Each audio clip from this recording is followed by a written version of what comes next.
Sanibonani. Ngithemba niyaphila.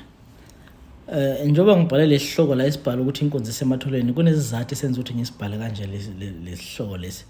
Ingoba kunabantu abazoshaywa into encane la emhlabeni ezokwenza ukuthi bengakuthola ukuphila. Ngoba angazi noma ngizomithi bayabhayisa ukuphila bazohlala bengakutholi ngoba bayabhayisa. Kunomkhuba owenziwa abantu ukuthi umkhuba ukuthi uma ngabe umuntu mhlambe ungumelaphi bese befike bekale ngamehlo. So uma bekala ngamehlo bese bekubuke nje bekala bese ayilo akazi ukungilapha lo akazi ukungenzela lutho kanti akazi ukuthi ukuphila uzokuthola lapho. Kumele sazi ukuthi singabantu siphe emhlabeni umuntu nomuntu kukhona la bekelwe khona ukuthi ngelinye ilanga noma ngaba hamba belapha beningi mhlambe ehambe lashwa lapha nalapha but ngelinye ilanga kukhona la kubekelwe khona ukuthi uyofika ethole khona ukuphila. Uyabona bese leyo nkinga abhekene nayo bese iyaphela. Kodwa ngokubhayiza kwabantu la emhlabeni abazokufinyelela kulowo muntu abazokuthola lokho kuphila kusesekusithi isikhathi abasazokuphila behlupheka ngenxa yokuphila ukuthi bengakuthola. Abanye bayoze bendlule emhlabeni bengakuthola ngokuphila bebebhayiza ukubhayiza.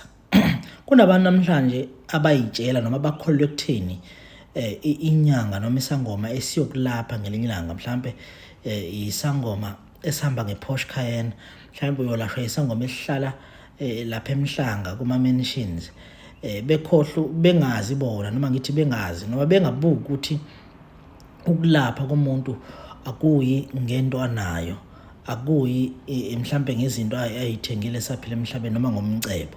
Ukulapha kumuntu egazini ukulapha kusekuhlakanipheni komuntu ukulapha komuntu kusekuhlanipheni kwedlozi lakhe bese kuthi ukulashwa kwakho njengomuntu kusekuvumeni kwedlozi lakhe ukuthi lona liyavuma noma liyanqaba na ukuthi olashwa kuphi.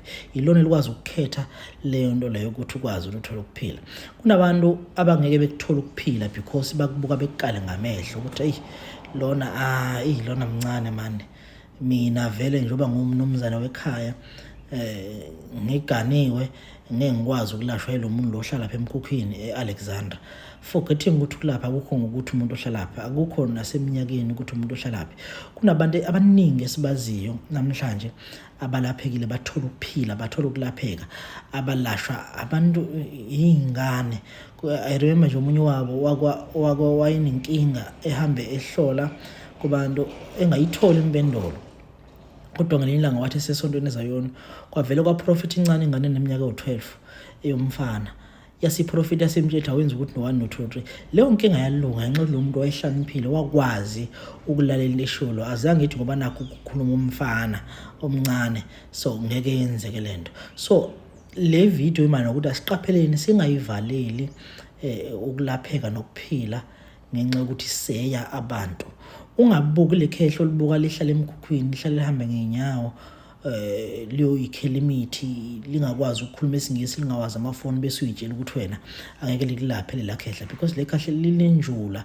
Lento yokuba umelaphi akusinto eyifundelwayo ukuthi uzoyiyela euniversity no yinto ongenwa ngabantu emzimbeni. Ungathi mawubona umuntu eyinyanga bese uyitshela ukuthi xa ikindaba lo akeke ukungenzela ukuthi lo kumele ukukhumbule lo muntu emzimbeni wakhe kunabantu abamngenile okuyibona abamlawulayo nabamguidayo ukuthi enze ini kanjani. Uma ngabe ufika kuye mhlawumbe ufika uzolashwa lo muntu uyalelwa ngabantu abasemzimbeni wakhe ukuthi lo muntu njobe ezolashwa iphethwe ukuthi mhlanisele 1 2 3 kanti labantu abasemzimbeni wakhe futhi bamfundisa ukuthi into yenziwa kanjani. So wena musukubheka lo muntu omncane musukubheka ukuthi uyahlupheka musukubheka ukuthi unani wena bheka ukuthi ufuna ukulashwa wena ufuna ukuphila ngoba manje mawusuka nje uya kule inyanga ezihlala lapha koSentini yizo lezi ezifike zinihluphe nina zifike zinifuna u30,000 bokuyohlanjulula emanzini bakhipho 30,000 mase ningasahlambululekanga mase ninenkinga bese nibuya kule inyanga zalapha ezihlala eSoweto ezifike zizofuna zinifuna u3200 gas bese ningasafuna ukubakhipha lo 3000 because nasenabhayizwa lezanyanga nithi ithi zonke inyanga ziyafana kanti ayifani nguwo wayebhayizela waya ngegugu waya ngoba umbono omkhulu sibanimanyana ukuthi uvela ku TV because uvela ku TV uzongilapha noma ukhuluma emsakazweni kusho ukuthi uzongilapha kanti kulapha ukukhumalana nokuvela ku TV akukho malana nokukhuluma emsakazweni kodwa kungomuntu ukuthi uyayimela into yakho uyakwazi ukuhlonipha amadlozi omunye umuntu namadlozi akhe yena as a person uyawahlonipha yena. So lo muntu angakulapha